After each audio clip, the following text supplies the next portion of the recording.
What's up, Bills Mafia? Ryan Thomas here. It's good to be back, but it's even better to be back live. Of course, tonight's show streaming live, of course, as you guys are tuning in on X, Facebook, YouTube, wherever you're tuning in. I greatly appreciate the support. Of course, a lot to discuss tonight pertaining to my favorite football team and your favorite football team. Of course, that is the Buffalo Bills. Today being day one of Bills training camp, there's a lot of positional battles to discuss. There's a lot of new faces. There's some rookies. There's some free agents. There's a lot to discuss tonight. And it's safe to say I wanted to kind of take this into a different direction and discuss some players that I think are the keys to the Bills kind of getting over that hump. Before I dive into the show today, I'd like to mention that the show is sponsored by 26shirts.com for all of your Buffalo Bills, Buffalo Sabres, or just simply Buffalo gear. Go to 26shirts.com. You will find it there and then some. I saw a really cool design that Del Reed put out earlier today. It's kind of like a play on the Deadpool Wolverine movie that's coming out this Friday. It was a football and a buffalo. What goes better together than Buffalo football, right? So really excited to be on tonight. I see a lot of people trickling on right now, whether you're joining me on my Facebook or the Thomas Takes Facebook or my YouTube channel. Please subscribe if you like what you see. If you like what you hear tonight, please feel free to go to my YouTube channel, Thomas Takes Sports Podcast.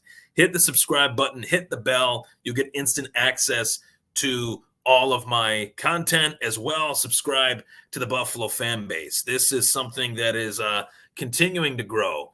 That is the fan base that has been building as the base has been built brick by brick by guys like Justice General, guys like Scott Reed, Swank, as well, myself and many others. None other than Mookie Hawkins, who is one of my awesome guys that I love to talk to as far as Bills football. Guy that I really respect in terms of how he covers the sport. Really appreciate all the work that's gone into making this what it is. And, of course, it wouldn't be possible without all of you tuning in tonight and any other night, I should say. Tonight and any other night. So, of course, hopping on here to discuss the key difference makers, the players that I think are the key players to the 2024-2025 Buffalo Bills season. Now, as I go through my key players, I want to get a good kind of insight on who you guys feel will be your key players for the 2024-2025 Buffalo Bills season. And of course, that means you guys fire away your comments in the comment section below, wherever you're tuning in. Who are some players that you feel will be key difference makers, will be keys to victory in 2024-2025, helping us kind of bridge the gap that has just been there for whatever reason.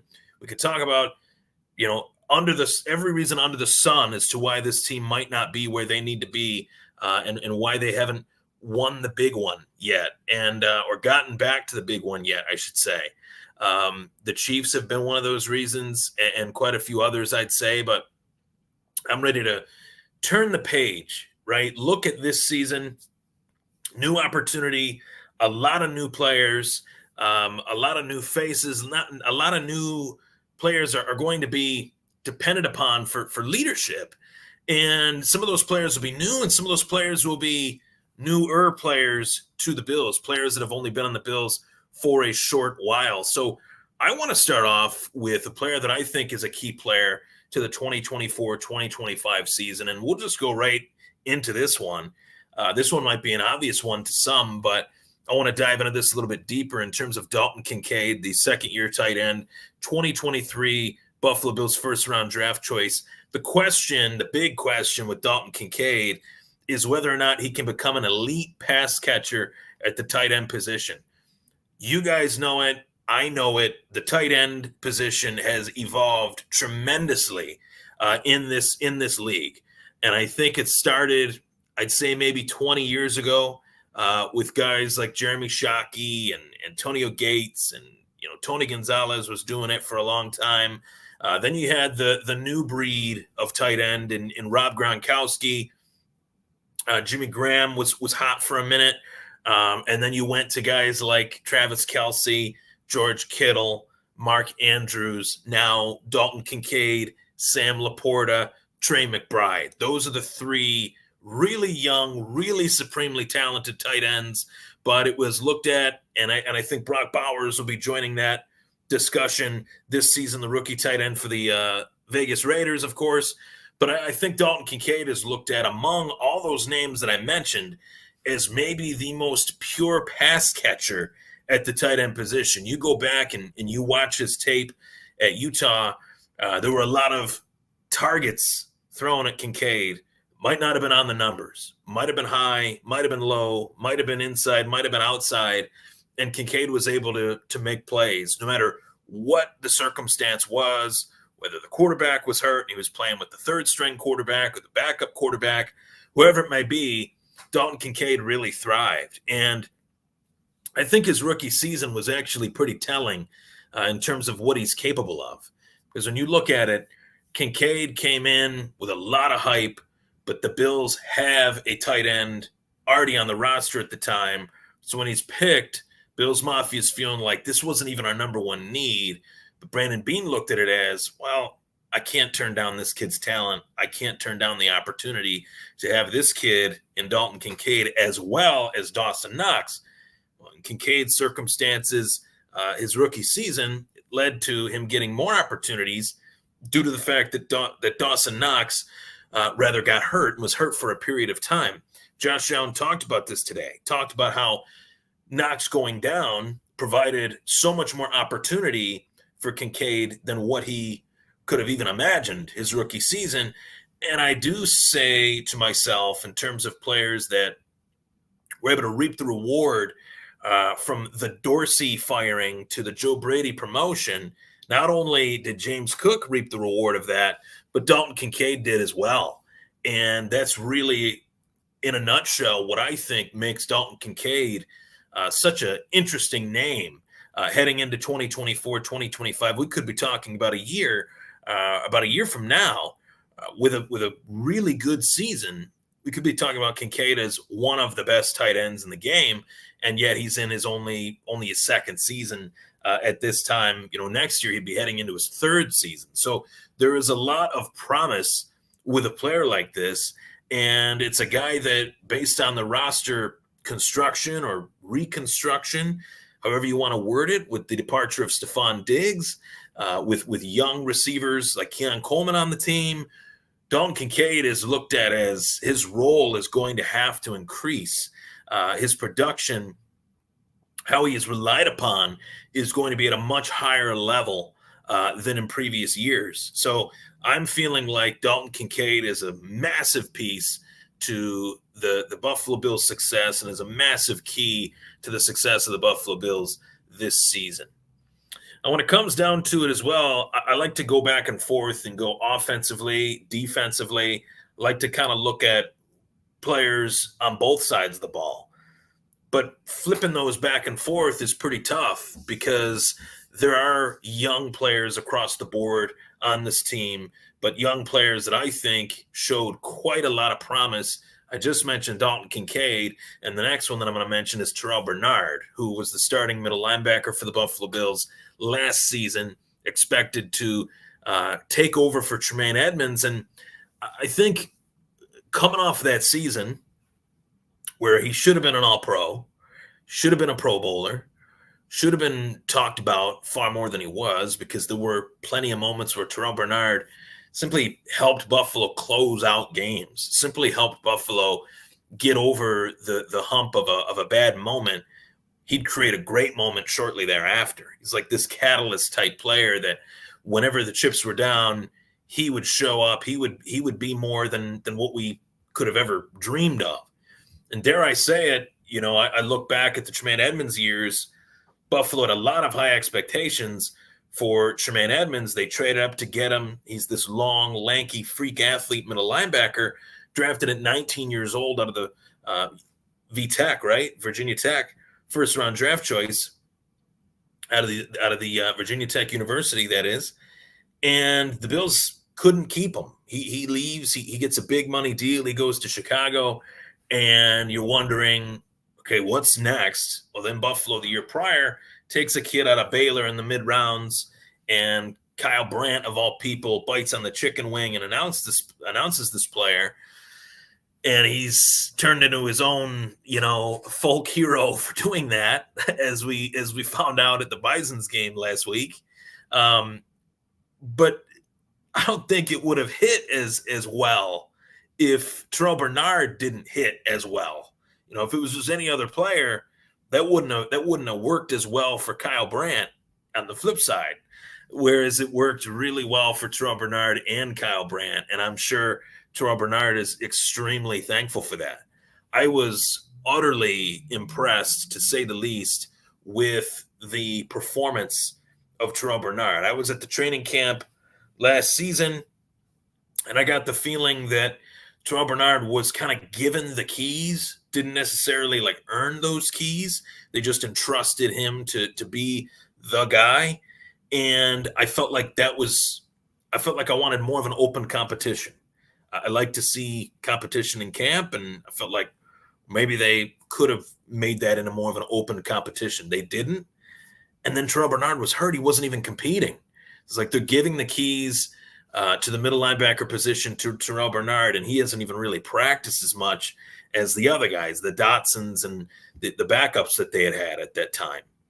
But then he comes back, he's ready for the regular season, and he put on a show. I mean, every single week there was a big tackle, there was a big forced fumble, there was a big interception. It seemed like one of the three took place at least once in a crucial moment of every week. And I don't think this kid has really gotten the credit that he deserves, because a lot of people look back on last season and they look at the fact that he got hurt and he wasn't out there for the playoff game against the Chiefs. I was devastated for the kid, thought for certain that had he been out there, it would have changed that game. I'm not saying Buffalo would have won, but it would have made a big difference. Buffalo was down to A.J. Klein, who they had just signed, who was, flipping tires somewhere, making jokes here, but he wasn't practicing. So wasn't working out, wasn't doing anything. So, I really think a healthy Terrell Bernard, and I love how I worded this, can an all-pro snub return to form? This is an all-pro caliber player. This is a guy that I've referred to on plenty of shows that I've been on over the last, 6 months as a new breed of the linebacker position. There were a lot of guys that would just be used as middle linebackers to just plug the holes of the running back lanes, stuff the run, limited coverage-wise, sideline to sideline tackling, but not sideline to sideline coverage. And with this 4-2-5 that is going to have some new wrinkles in it with Bobby Babich calling the shots, albeit Sean McDermott's defense, how much of that is going to, continue to exist, or will it coexist with Bobby Babich's new defense, and will he use Terrell Bernard in many different ways? I think he should, because I think Terrell Bernard can actually handle it. His skill is perfect for today's NFL that needs a linebacker to cover a tight end, much like why I put this kind of set list together. Dalton Kincaid, tight end. We know how versatile tight ends can be. We know that Kincaid can be moved around. He can be out wide. He can be on the inside. They can do a lot of different things with him. Well, Terrell Bernard, he can cover a tight end. I've seen it. I've seen him be out there with some of the best that the league has to offer. So really excited to see him back, and I know that he's chomping at the bit to get back in his own right. Now, this next one is the first rookie from the 2024 Buffalo Bills draft class, one that I did not expect to come to Buffalo. And it is not Keon Coleman. I am going to be talking about Keon Coleman, but make no mistake about it, I wanted to talk about this rookie first. I feel like I'm the only one that is talking about this rookie first on all the shows that I tune into, on all the tweets that I see, on all the articles that I read. I have seen few, if any, mention a player that Buffalo drafted on the offensive side of the ball that I think is going to be pivotal to their success in 2024, 2025, and that's rookie running back Ray Davis out of Kentucky, who I looked at pre-draft as a late round steal. Whichever team got him was getting a steal. I'm not saying Ray Davis is a 3-down runner. I'm not saying Ray Davis is better than James Cook. It's not what I'm saying. Ray Davis drafted as a rookie to be paired with James Cook with what Ray Davis has shown he can do, albeit 17 total touchdowns last season, leading Kentucky's offense in touchdowns, rushing, receiving combined. Ray Davis is a stud player. And I think the fact of the matter that he's a little bit of an older rookie, they look at that in some circles as a negative. I look at that as a positive. I look at that as he's got the experience, he's got the maturity as far as physically, that he can come into the NFL and he can be an impact, difference-making type player. People want to talk about these wideouts and how their wideouts are unbalanced and they don't have a great wide receiver core. Well, the wide receiver core is different. They don't have Diggs. They don't have Davis. But what do they have? They have a balanced, rotational run game. And I think that that's going to make a huge difference because Buffalo has had problems running the football for the most part over the last 4 or 5 seasons. With all due respect to guys like with all due respect to guys like Zach Moss and Devin Singletary, I think this rotation's better. I think James Cook, Ray Davis as well, Ty Johnson, maybe a little bit of the second gen Frank Gore in there as well. Buffalo could really have a young, underrated run game that could be crucial to being like a little bit of a security blanket for Josh Allen. I love Josh Allen as much as anybody, and I know that he can shoulder a load of the offense.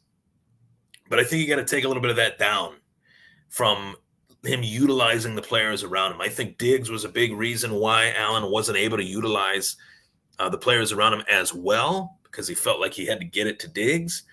And I think we're going to see this football moving between everybody on this offense. It's going to be far more of a complete, representation of NFL greatness, I think. So next, I piggyback off of Ray Davis with the RB1 of the Buffalo Bills. Bonafide RB1 of the Buffalo Bills, James Cook. Have him in my fantasy football 2024 top 10 at the running back position.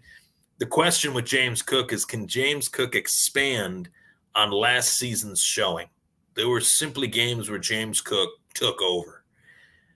Post Joe Brady being the offensive coordinator, James Cook averaged in total around 150 yards a game.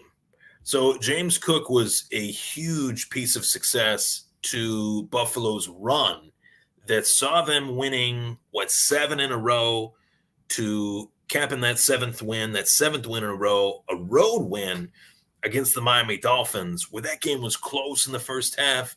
Deontay Hardy returns that punt, and then Buffalo's able to kind of close it out with a guy like James Cook. There were weeks where they were really able to close out some victories without putting Allen in harm's way, whether it's from the defense or sometimes from himself. Let's be honest, right? There's the gunslinger mentality for a reason, and sometimes that can lead to a mistake. Whereas I think James Cook, I expect so much more out of this guy, even in comparison to last season. There was a lot of room for opportunity that I thought was missed from James Cook, especially in the passing game. I go back to the Philadelphia Eagles, Buffalo Bills game where James Cook dropped that crucial pass. I keep thinking to myself, this guy caught everything at Georgia. He caught everything. What is going on? And part of me wonders, is it Allen throwing the ball too hard? Is it just pressure? Is it just bad moments, right?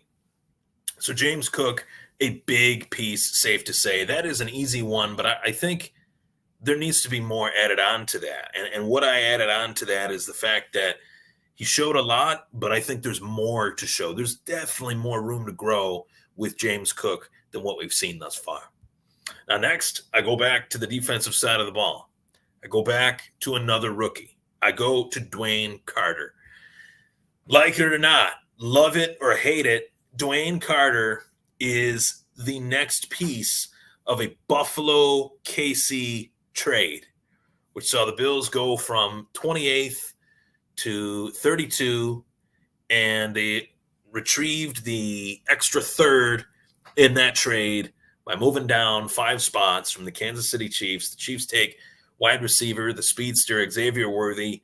Buffalo takes Keon Coleman. More on him in a minute, but Dwayne Carter was the player that Buffalo selected with that extra pick, and Dwayne Carter was a need for the Buffalo Bills. When it came down to putting together a list of positional needs outside of wide receiver being the number one position of need for the Buffalo Bills post the Diggs trade, which I even thought pre the Diggs trade, wide receiver was the number one need, and I thought wide receiver was the number one need last year when they missed the boat on a few rookie wideouts. They ended up getting Kincaid, which, we talked about that. But my point is, wide receiver was the number one need. But if it wasn't the number one need, if they had enough at wide receiver, defensive tackle was by far their number one need. They needed a guy that can plug the middle alongside Ed Oliver. And they need a young one because DaQuan Jones isn't getting any younger. The rotational guys, they've been there. They've competed. They've done pretty well, but they're not blue chip type players like Ed Oliver is, like Dwayne Carter is. 3-time captain at Duke. We can talk about the NCAA and what teams are taken seriously football program wise, what teams are not.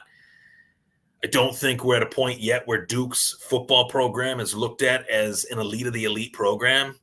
But I will say that there's been players over the years on every program in the nation that you could be a big school or a small school.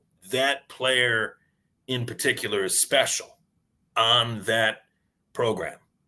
And that's what I'd say about Dwayne Carter being one of those types of guys. Is Duke looked at as the best program in the nation? Far from it. But each program, each collegiate program has a piece to it that is NFL worthy. And this was one of those guys. This is a guy that I watched, honestly, have a nose for the quarterback or the running back, or have an ability to rush a passer.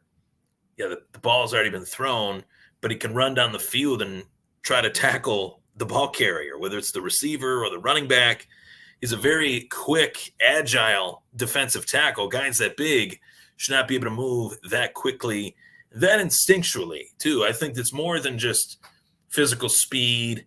It's physical awareness of where he needs to be, how he needs to be there, and how he can get there. And I loved this pick. I really did. I thought that this was a very timely pick. Cole Bishop was a great pick too, but Dwayne Carter, I thought, great value for where they were picking at that time, to that being the number one need, in my opinion, comparatively to the fact that Dwayne Carter was, a third rounder and Cole Bishop was a second rounder. I thought it actually panned out really well. There were some people out there that thought Dwayne Carter was a higher rated player. Some people that thought he was a lower ranked player. Buffalo kind of met in the middle and decided to make this move. And I thought it was a very valid one, and one that I think, people are going to look at Buffalo letting the Chiefs get the fastest receiver in the draft. That's another discussion for another day. But Buffalo still got the receiver that they wanted, and then they also got a defensive piece that not nearly enough people are talking about. That's a big part of what they want to do, what they want to continue to do in terms of what they've done over the last 7-8 years, this rotational defensive line, guys that have been in and out. And let's face it, I think this defensive line, the prospects, if you want to call it that they've accumulated over the years, the Rousseaus, the Epenezas, the Ed Olivers, I think that they will finally this year reach their peak and show why they were first, second round picks. And Dwayne Carter, I think, is going to be a big piece to that, which is a great feather in his cap as a rookie. So now we go to the final player that I want to talk about as a key to Buffalo's success, none other than rookie wideout Keon Coleman. I feel like I've talked about Keon Coleman every single week in one way or another. I've dissected this kid from what people are saying to the pressure that he's facing. But I want to say it in terms of this. The fact that rookie wideout Keon Coleman has been talked about as much as he has in this short 2 to 3 month window, it's safe to say that the Mafia has forgotten all about Stephon Diggs. They're ready to move on from Stephon Diggs. They're ready to look at Keon Coleman as the future of the Buffalo Bills, skill position players, wide receiver, running back, tight end. And there are many people out there saying that, Louis Riddick in particular, that this kid's going to explode. And then you have his detractors. I don't think there is a more polarizing player under 22 like Keon Coleman. And a part of it is because the Bills decided to not only trade away Stephon Diggs, but to also let go of Gabe Davis and let him walk to Jacksonville. Because the Bills have been such a good team, largely in part due to those two guys, letting those guys go and him being one of their replacements along with Curtis Samuel, I think people really put so much pressure on this kid, but his personality is such that he really doesn't give a damn what people say. He's just going to go out there, give his best effort, and let the chips fall where they may. And I saw some tweets today that people were saying that Keon's slow and he can't get separation. I will not judge a National Football League player's prowess while he's wearing a short shorts and a tight t-shirt jersey. It's not football. It's practice. It's walkthroughs. It's day one. Way too soon to say that Keon Coleman's a bust. Way too soon to say that Keon Coleman won't be a factor in this Buffalo Bills offense. I think he will be. I think he can be. And I think he'll be a lot more than a factor. I think he'll be a benefactor to the Buffalo Bills for the foreseeable future and for quite some time. Gives the Bills a chance to, yes, retool, revamp, but also have a rookie contract at the game's soon-to-be most expensive position. You see guys like Amon-Ra St. Brown getting $35 million. You see guys like CeeDee Lamb holding out after he hears news like that. Amon-Ra is holding out. I had the best year ever at wide receiver. One of them, Tyreek Hill, too. He just signed a huge deal with Miami 2 years ago, and he already wants more money. So Buffalo took themselves out of that completely, and they're going to mold this kid from the ground up. And I think he's got the right attitude. I think he's got the right personality to really show what he's capable of. And all these guys that I picked, I think the world of. And a lot of people, are talking about Josh Allen and some of the, Ed Olivers or the Rousseaus or the guys that have been starters on this team, big starters on this team for the last few years. And I'm looking at the guys that are coming into their second year in the league or second year in the National Football League as a starter, rookies. I mean, I think we have been kind of proven in a negative way in this fact that the Chiefs, they've drafted so well in these last few drafts that defensively, I mean, they've won Super Bowls with 8 or 9 rookies on their defense. So rookies matter, drafts matter. And I think that the Bills did a really good job in 2024. And I think that could be a huge difference for this upcoming season and beyond. So there you have it. Hopping on the Thomas Take Sports Podcast once again behind the microphone, live on the Buffalo Fanbase Podcast Network. I really appreciate those that have given me their take tonight. I see those in the comment section below. Got some Kincaids, got some Ed Olivers, got some Cole Bishops, got a lot of different names out there that people believe can be difference makers to the Buffalo Bills. And safe to say, I cannot wait for not just football, but fantasy football. See what I did there? That was a really good segue. Mid-August, thinking August 14th, my fantasy football draft guide will be released. $9.99. You'll be able to get it on my website. And of course, it'll be, sent to you via email as soon as you purchase. So I'm making that happen. I'm working on that now, and I'm really excited to have another project, to work on, and one to, definitely share with you all that have continued to support me over the years and tune into this show. As of now, 703 people live. I really appreciate the support. You guys tuning in on X, you guys tuning in on Facebook, you guys tuning in on YouTube, and of course, the audio side of things that'll be tuning into this podcast as you are right now on audio, as this episode is uploaded to Apple, Spotify, Google, anywhere you listen to podcasts and you're driving to work, you can find the Thomas Take Sports Podcast. So with all that being said, I'm Ryan Thomas. That was the Thomas Take Sports Podcast. Last and certainly not least, nobody circles the wagons like the Buffalo Bills.